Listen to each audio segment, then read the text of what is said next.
بسم اللہ الرحمن الرحیم۔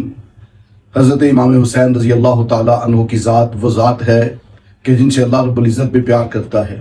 اور یہ ذات ایسی ذات ہے جن سے حضور بھی پیار کرتے ہیں۔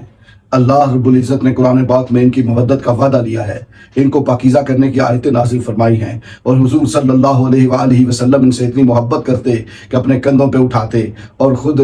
زمین پر ہاتھ اور پاؤں رکھ کر، گھٹنے اور ہاتھ رکھ کر کہتے اے حسین آؤ گھوڑے پہ سوار ہو جاؤ۔ نبی رحمت صلی اللہ علیہ وسلم کا یہ شہزادہ ایسا شہزادہ ہے کہ ساری کائنات کے مومن، ایمان والے مسلمان ان سے محبت کرتے ہیں۔ جیسے کسی شاعر نے کہا، حسین میرا، حسین تیرا، حسین ان کا، حسین ان کا، حسین سب کا، حسین رب کا، وہ مصطفیٰ کا، وہ مرتضیٰ کا، وہ انبیاء کا، وہ اولیاء کا، وہ خشکیوں کا، سمندروں کا، وہ صوفیوں کا، کلندروں کا۔ حسین گھر نہ شہید ہوتا تو آج گھر گھر یزید ہوتا، نبی کی سنت احیا نہ ہوتی، خدا کے گھر میں اذان نہ ہوتی، بشر کے چہرے پہ زنگ ہوتا، انسان کا کچھ اور ہی رنگ ہوتا۔